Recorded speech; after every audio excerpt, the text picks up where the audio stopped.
Ito, kasama na po natin ang tambalang muling magbibigay ng gloria at liwanag sa ating lungsod. Palakpakan po natin Vice Mayor Chi Atienza at Yorme Isko Moreno Dumagoso.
Bakit si Yorme iboto mo? Gusto ko yung pamalakad niya. Malaking bagay ang nagawa niya nung pandemic. Katulad yung ayuda. Yung binigay niya na ayuda na 1,000, ginamit kong puhunan sa pagtinda ng gulay sa kariton. Napakalaking tulong niya sa amin. Ano yung naalala mong nagawa ni Yorme, Nay? Marami siyang project. Totoo yung mga pinakita niya yung project na yun. At saka yung sa mga estudyante, marami siyang may tulong. At lalo na sa mga pagkain na kulang ang mga tao ng pagkain, nandun siya sumuporta. So, last tanong na, anong mensahe mo kay Yorme? Ang mensahe ko kay Yorme, sana ibalik na yung dati, higitan pa niya. Tiwala lang siya sa Panginoon. God first. Maraming salamat po, Nay. God bless you po. Yorme iboto mo? Siyempre, magaling siya. Marunong siyang gumawa. Oo. Saka inaayos niya yung gawa niya. Maasahan mo tayo sa mga senior. Kami, mga senior, di ba? Hindi ba paso-paso ng obligasyon? Oo, yun. Gusto ko siya. Kahit nung araw pa. So, ano yung naalala mong nagawa ni Yorme, Nay? Ay, marami. Marami siyang ginawa.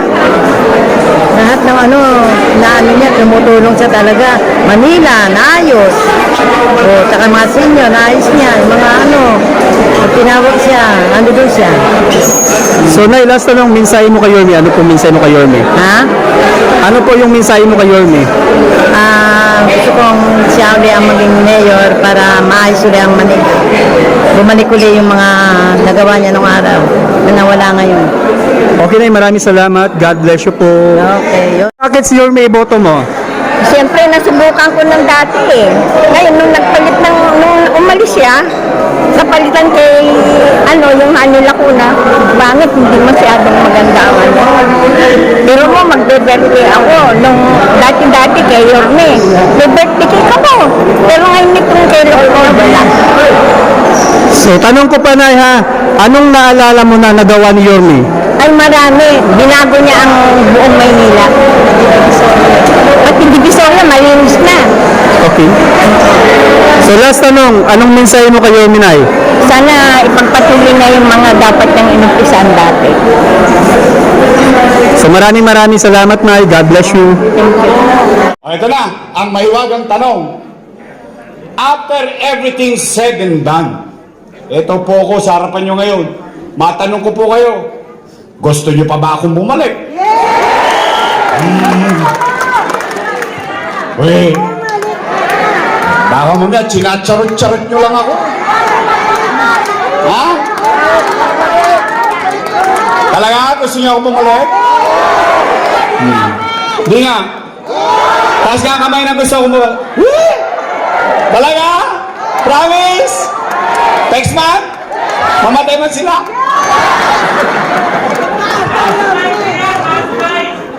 Hindi, biro lang yun. Hindi. Eh, ayoko kayo madisgrasya, kayo kausap ko eh. Kaya kailangan umabot kayo sa mayunay. Mag-insure tayo. O sige, Nay, Tay. O, babalik na tayo. Huwag na kayong mag-alala. Ha? May awa ang Diyos. O ngayon, bilang panguli, pwede ba ako mag-request ng isa? Why? I always try to be reasonable to each and everyone. I may not be right all the time. Si Jesus lang lagi ang tama. Ako tao rin. Pero ako lagi, pag nakikipag-usap sa tao, kwentas klaras. Kung ano ang obligasyon mo bilang mamamayan, anong obligasyon ko bilang taong gobyerno. Ganun naman ang pagsama eh. Kaya meron lang ako isang request. Isa lang. Yung iba, hayaan nyo na. Hayaan nyo na. Ibigay nyo na sa akin. Kasi ang pakiramdam ko, ito po hindi factual ha. Don't take it as a fact. But based on my experience, pakiramdam ko lang, mukhang wasak na yung gobyerno ng Maynila. Mukha lang. Why? Why would I assess that way? Kung yung basura nga, hindi nyo makolekta, gobyerno pa. Basic among the basic yun eh. Tama mali? Gusto niyo bumalik yung mabilis na gobyerno? May sikreto yun. Kailangan ko ng kasama.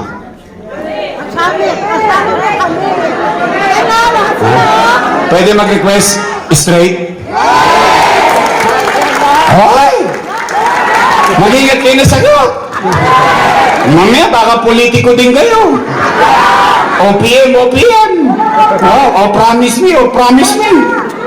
Ngayon, kayo na nangangako, hindi na kami. Straight?